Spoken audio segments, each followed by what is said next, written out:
A very good afternoon to all of you present over here. Myself, Dr. Shalini Singh, Assistant Professor of Ashoka School of Business. I am here to present a short lecture on a topic of GST, that stands for Goods, Services and Taxes. Everyone is aware about this tax because most probably everyone is going to pay also this tax. Before starting with the taxes and what are the things we are going to contribute today from myself, I want to go in a very basic thing. Everyone must be knowing about what the tax is. Basically, क्या कहते हैं taxes को? As we know that our whole country is managed and governed by the government. So for managing the country or it's not so easy.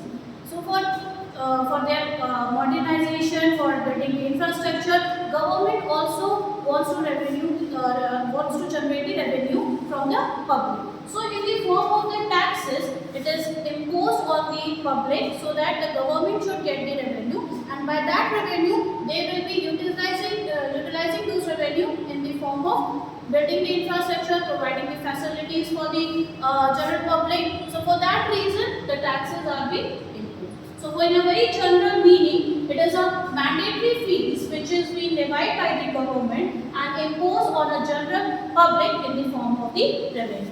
So बहुत ही simple form में tax का मतलब ये होता है कि गवर्नमेंट जनरेट करता है अपने रेवेन्यू को कंट्री को मॉडर्नाइजेशन और इंफ्रास्ट्रक्चर्स बिल्ड करने के लिए. Now, if we talk about the history of the GST, first the GST was being introduced in 1956 by France. France was the first country who introduced the GST, and once the successfully of that, other several countries also started adopting it. But when it comes to India, first the imposition of the GST was being given by our ex-Prime Minister Atal Bihari Vajpayee जी ने इसको introduce किया था. But several constitution came across, several bills was being passed out, but nothing came into the existence. But in the July 2017, by our very own Honorable Prime Minister Narendra Modi ji, who introduced the concept of the GST in India, which was commenced from 1st July 2017. So, what was the concept of introducing the GST? ऐसा नहीं था कि GST के पहले there was no taxes was being imposed. There were several taxes like VAT, excise duty, custom duties, entertainment tax. Because taxes was been also divided into the different ways. There were state taxes, there were central taxes, different types of taxes was being there, which the general public was being imposing. But what was the reason behind of introducing the GST was to get one tax to be paid, because there were so taxes, even the customers, even the consumers will be doubtful which tax is being imposing. They were not having that much knowledge. Even we are not having the knowledge that we are consuming only one product and we are paying so many taxes. So for making this simplification, the government came with a one uniform law that one tax, one country, one taxes. So avoiding the different taxes which was being paid by the server people, by the consumers like VAT, entertainment, service taxes, custom duties, and to avoiding all such taxes, the government came with one uniform law, that was GST. So basically, GST is all that is being paid on the consumption of goods and services. What is GST? GST is a tax which is to be imposed on the supply of goods and services. Whoever the person is consuming any kind of goods and services, that has to pay the GST. And only the basic reason to introduce the GST is to come up with one single tax that has to be paid by the taxpayer. So before that, and yes, it is, if you see according to the constitution, the GST has been defined according to the section 366, 12 subsection A. It has been an indirect taxes which has been imposed on the supply of goods and services. Before that, let's come up with the one thing. What is indirect taxes? So for that, we need to come on what are the different types of taxes are there. Tax is divided into two. One is direct tax and one is indirect tax. With the word only you can understand. Direct means the taxpayer, whoever the person is directly paying to the the government will be considered into the direct taxes. If we categorize the direct taxes, we have three: income tax, wealth tax and corporate tax. Now on the other hand, we have indirect taxes, which is not directly paid to the taxpayer. The person who is who is having the consumption of the goods and services, that person can pay that tax, which will be considered into the indirect. So what are the things which comes under the indirect tax? There are so many, but I have shortlisted the major one, which is known as VAT, excise duty, custom duties. So before the GST was being introduced, firstly the people were paying the VAT, which was also known as value added tax. Means whatever the extra amount of value, whatever the goods and services are being valued on that particular basis, the taxes was being imposed. In which they were paying extra also, like if they are on the state basis, if they are paying, there was service tax, entertainment tax, everything was being imposed. But on the other hand, in GST, it is of excluding of every other taxes. When we talk about excise duty, what is excise duty? It is all tax which is being paid on the production of goods and services. Whatever the amount which is being invested on the production part, that is to be considered calculated under the excise duty.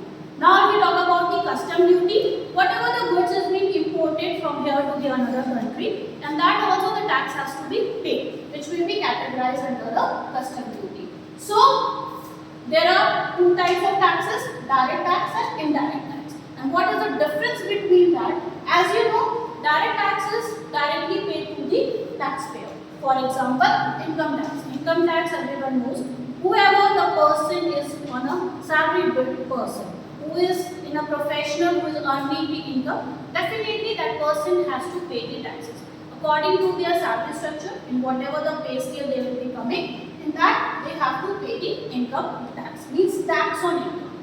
And you can see, suppose if I am working, if I am as an assistant professor and I am being categorized into the salary structure, it means that my tax will be paid by me, not by anyone else. Suppose if I am there and my family members are there, in future, if whatever the tax will be claimed on me, it's that I have to pay. It's not that my father is going to pay that taxes, because it's directly imposed on me. Because I am on the basis of the profession, so I will be categorized into such slab. So I have to pay, which it is not in their indirect taxes. In this, you can pay indirectly also. Suppose if you have gone to the restaurant and we have gone to the 4-5 students, 4-5 people, so it is not that whoever this bill is being generating, that person has to. Anyone can be paid, and you have seen also that it is not only that one person whose name is being registered, that person has to only pay. So that will be considered into the indirect.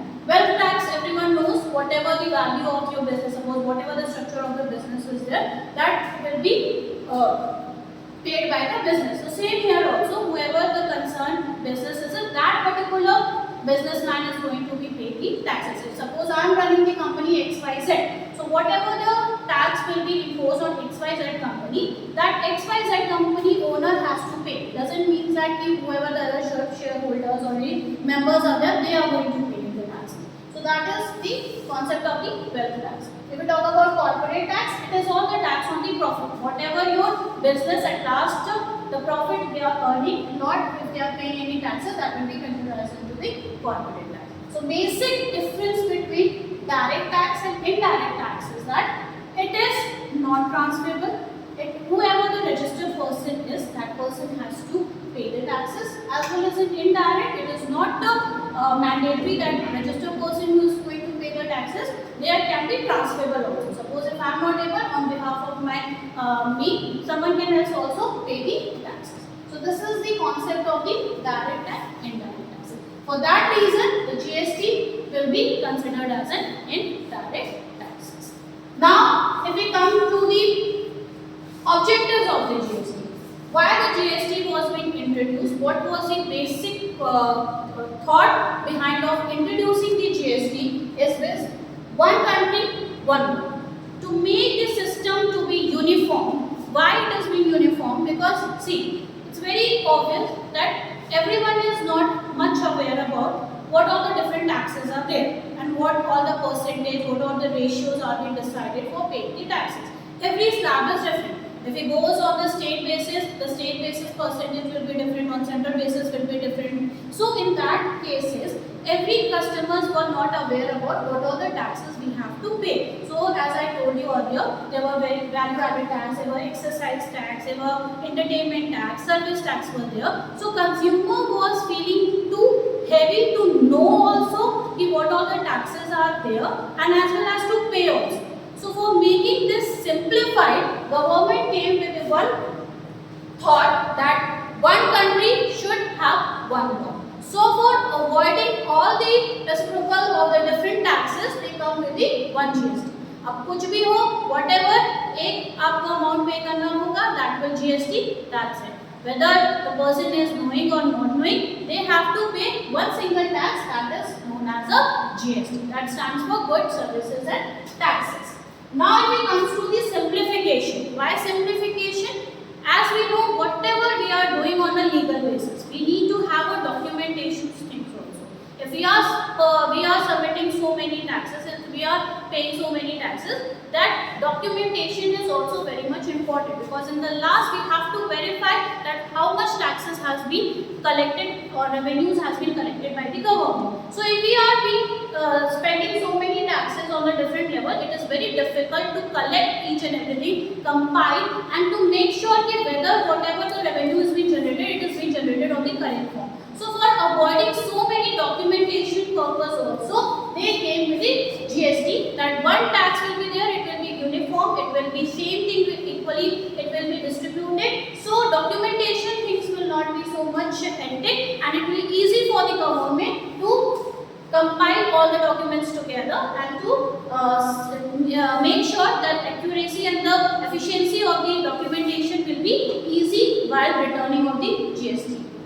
Next we have reducing the burden on the taxes and taxes. That was sure that if we are purchasing one product and we have to pay 3-4 taxes, it was burden and burden. So for that avoiding, we came with the one tax, which is GST, that whatever the person has to pay, and it will be easy for also.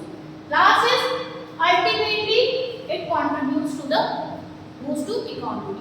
So as we know that because there is so much categorization, now we will be coming to the different structure of GST, what are the different types of GST. So we will be knowing what are the different taxes has to be paid on the central level also, state level also, as well as union territory level also. So there are so many taxes which the maximum chances are there of having the corruption point also. There are several people who are on the behalf of unregistered thing, they will not be filling the proper taxes in that. So it avoids so much fault for it. So for that cases, they introduce the GST so that there will be single tax and it will directly contribute to the economy, and it will avoid the different kinds of the corruption which is related with the basis of the taxes. So I hope I have made the points clear what the GST stands for, which is a goods and services taxes, which is import. Whenever any person is consuming any goods and services, that will be known as GST. Next, GST is an indirect tax. So before that, we should know what is direct and what is indirect tax, what are the items, what are the taxes which have been categorized under the direct taxes also, and which is of indirect taxes. Then what is the objective? If we are clear with the objective, same we can write in the features also. Same thing, one country, one law, to make the uniformity, to have the simplifications of the work, to make sure the duplication of the work has not been done, to avoid the corruption. So many things are there which we can write in the objectives and the features of the GST. Now last which I want to come up is, what are the different types of GSTs are there? There are 4 types of GST. One stands for interstate GST. Second stands for state goods and services, which stands for SGST. Third is CGST, which stands for central goods and services taxes. And last is union territory goods, services and taxes. So on the basis of the state, central, interstate and the union territory, the GST is being classified into the 4 groups. So coming up with the one interstate GST means, for example, interstate means if any good and services is being transferred within a city. Suppose if we are transferring any good from Lucknow to Vietnam, it one state, that is Uttar Pradesh. So in that cases, interstate GST will be imposed. In that case, when it is in the same city, then whatever the GST ratio, whatever the GST policy has been defined in the state wise. So whatever the GST was imposed in the state wise, जो आपकी state wise में होगी, for example Lucknow और BNS दोनों एक ही आता है, उत्तर प्रदेश, तो उत्तर प्रदेश में, यूपी में whatever the this rate has been defined, and in this case interstate GST will be introduced or it will be imposed on the particular goods and services, चाहे वो आपका लखनऊ से बीएनएस हो, चाहे बीएनएस से जौनपुर हो, जो आपका सेम स्टेट में आ रहा है, ठीक है, तो उस केस में we will be imposing interstate GST. Next is HGST, which stands for State Goods and Services. For example, any goods and services which is being producing from Bangalore to Delhi. So see, we have two different states. One is Bangalore, one is Delhi. They are both two different states are there. So we cannot come to the one because every state will be having their different GST rates. So according to whatever the good has been producing from where to where, from which place to the other place, according to that the GST slabs will be present. According to that GST will be imposed on the particular good and services. चाहे वो अगर बैंगलोर से दिल्ली जा रहा है तो उसका जो दिल्ली का जो समय GST रेट होगा उसके हिसाब से पोस्ट होगा, दिल्ली से अगर बैंगलोर आ रहा है तो जो बैंगलोर के हिसाब से जो GST रेट इम्पोज होगा उसके हिसाब से होगा. तो in that cases the state goods and services taxes will be imposed. So that is stands for SGST. Now which comes for the CGST, which stands for Central Goods and Services. This is which has been taken by the central government. That is also one thing. It is not every state, every central will be having their own revenue. They will be collecting their own revenue. Central की अपनी revenue generation बनती है, states की अपनी बनती है, union territory की अपनी बनती है. They are not overlapped on each other. Every whether it is a state or the central, every produce their own GST. तो इसी तरह से central CGST which stands for Central Goods and Services, वो भी जो सेंट्रली बेसिस पे तुम्हारा GST rates लगते हैं, that will directly go to the central government, which is not related with state और हमारा इंटर स्टेट क्या कहते हैं यूनियन टेरिटरी है, वो सारी चीजें वो सीधे सेंट्रल गवर्नमेंट्स को सारे टैक्सेस डायरेक्टली वही जाते हैं. So that is being considered as a Central Goods and Services taxes. Last which comes with is a Union Territory. Union Territory जितनी भी हमारी cities Union Territory के अंदर आती हैं उनका भी अपना अलग GST रेट है और उसके according whatever the goods and services is being produced or manufactured under the Union Territory, that will be imposed on this. So these are the three different components और उसी के basis पे if suppose any numericals also comes कि कैसे क्या आपको calculate करना है, तो on this graph, on this chart basis only we are going to identify कि how we are going to calculate the GST rate. Suppose अगर आपका interstate का कोई question पूछता है कि XY company is there transferring goods and services from this Lucknow to VNS, so in that case we can understand it is talking about the same this state. तो वो एक ही state का है तो जो भी उत्तर प्रदेश का GST rate होगा that directly it will be imposed on them. If the questions comes according to X and Y company of Bangalore transferring their goods and services to the Y company to the Delhi, so in that case we are thinking that there are two different states are coming, it is a Bangalore or Delhi. So whatever the rate will be imposed on Bangalore basis, on a Delhi basis, that will be calculated under this. Central का आपका government है जहाँ पे भी आपको कोई भी चीज़ होगी तो सेंट्रल गवर्नमेंट को डायरेक्टली इम्पोज वो सेंट्रल में जाता है. And when if any cities talk about the union territory तो उसके अकॉर्डिंग में जो रहता है वो आपका वो GST रहता है. One more thing which is to be added, that is import and export.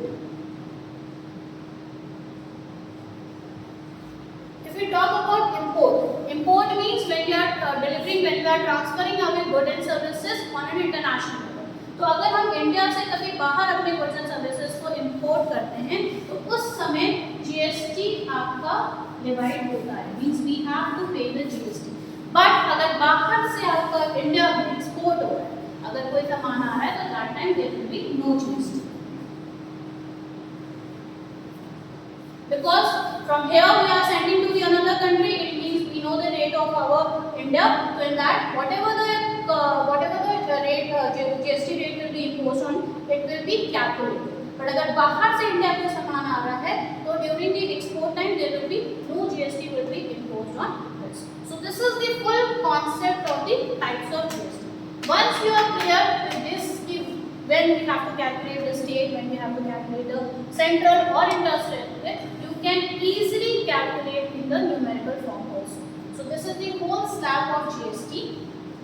I hope I have made my points clear regarding with the concept of GST. When it was being introduced, this is very important. Suppose it comes, the sections we have to define according to the section 366 12A subsection A.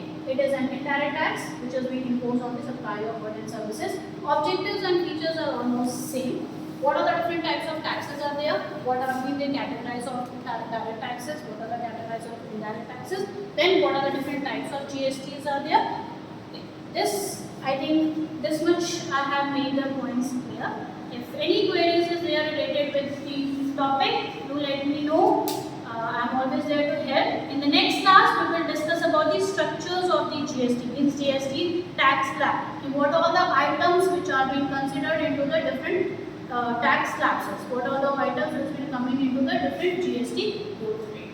So, thank you very much for listening me, and I hope my lecture has sort out the basic concept, because it is very important. Before going into the deep concept, we should start from the basic one. So if anything more, do let me know. Thank you so much.